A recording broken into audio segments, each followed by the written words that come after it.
Obama became president, he has prevented a total collapse of the economy, and I'm very proud of the president. I'm proud that he's here in Columbus, Ohio today, because this project would have been impossible without the Stimulus Act.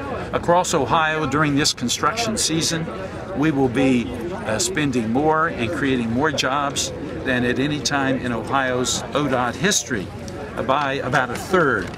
All of those things would not have happened had it not been for this president's leadership.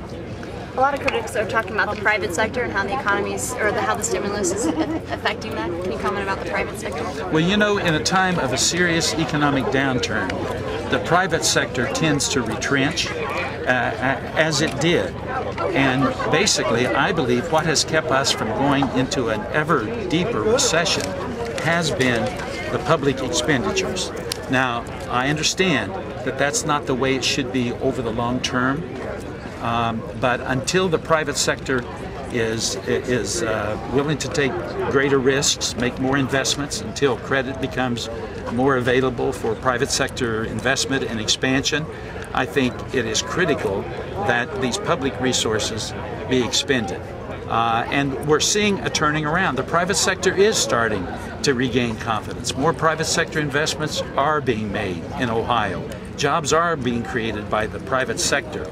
But there was a period of time, and we all can think back just a few months ago, and remember that time when the private sector was basically paralyzed. And it was the public expenditures that really kept this economy from going totally into the tank. I think what some people are concerned about, and can you shed some light on this, this feels good right now. You look at this project, yes, it feels good, but worried about the bill down the road that we're leaving for our children and for our grandchildren. Well, I wish some of the critics of the deficit would go back and rethink recent history. The president pointed out to me when we were driving over here in the car that the cost of his health care reform, which is providing coverage to so many millions of people, that the cost of his health care reform is about the same as the cost of the Republicans' prescription drug bill that they passed. Roughly the same cost to the government, except the president's health care plan is paid for. He paid for it, and he laid out how it would be paid for. That was not true when the Republican Congress passed the prescription drug benefit bill. So some of the people who are the most critical of the deficits today are the very people who created the deficits to begin with.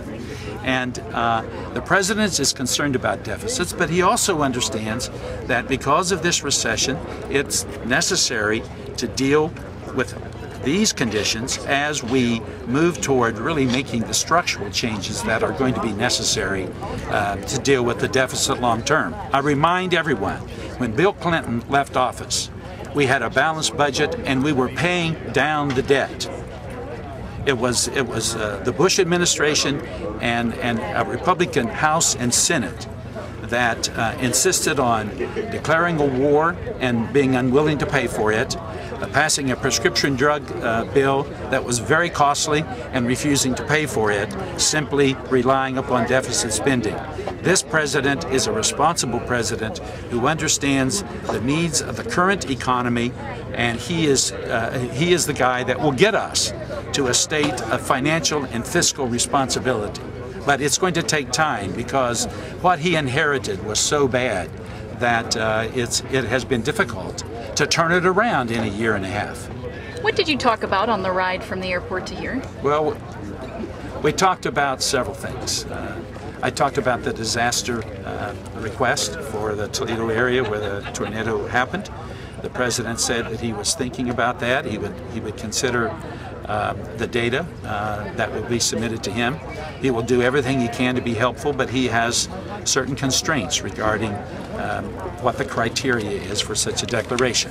We talked about getting one of the shuttles placed at the Air Force Museum at Wright Pat, near Dayton, Ohio, where flight began.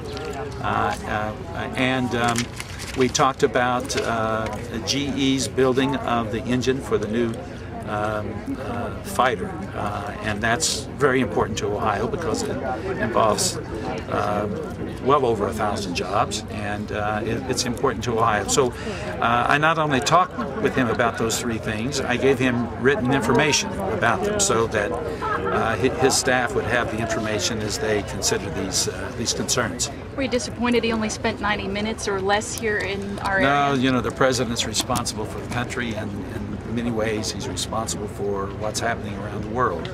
I think the president coming here and spending the time he spent with us today, kind of laying out, I think, in easily understood argument why the stimulus was important, why it is working, but also acknowledging that we aren't where we need to be. There's more work to be done, and he's the person who I think has the right ideas to get us to where we need to be. Governor Strickland, do you hope the president will be back to campaign for you as the election? Sure. Do you want to be seen with him? Is that good for you? Well, you know, the president is the president. Of course I want to be seen with the president. I think he has provided good leadership. You know, I don't want to reiterate what I've already said, but when you compare the condition of this country to the condition that it was in when Barack Obama became president, he has stopped the free fall. He has brought stabilization. We are now at a place where the economy is starting to grow slowly, but it is growing. Jobs are being created rather than jobs being lost. And I think that's a fairly remarkable turnaround when you consider the fact that the president was dealing with the most serious economic recession since the days of the Great Depression, and he's only been in office for less than 2 years, a little over a year and a half. During that period of time, he has passed a major health care bill, and he has passed an economic stimulus package, and he has stabilized the economy, and I think that's pretty good work for a year and a half. Governor, to what extent did the president need to be here himself to deliver this message? Could it have been communicated? Nobody can communicate in the same way that a president can, regardless of who the president is or what party they belong to. There is something very unique about the president because the president and the vice president are the only people in this country who are elected by all the people of the country. It's a very unique position, and the president's ability to speak as he did today, I think, is essential. People need to have a sense that we are headed in the right direction. I think they need realistic optimism, and I think that's what the president conveyed today. Except for he didn't take any questions from the media at all. Thank you for doing that, Governor. We appreciate that. I always do. I know you do. And I would like to point out to you that my opponent does not always do that. And I thought you were going to point out it's about 90 degrees out here. And I think that's a significant issue as this campaign moves forward. The people of Ohio deserve to know how I respond to questions from the media, but they also deserve to know how my opponent will respond to those questions from the media. Thank you all very much. Thank you, Governor.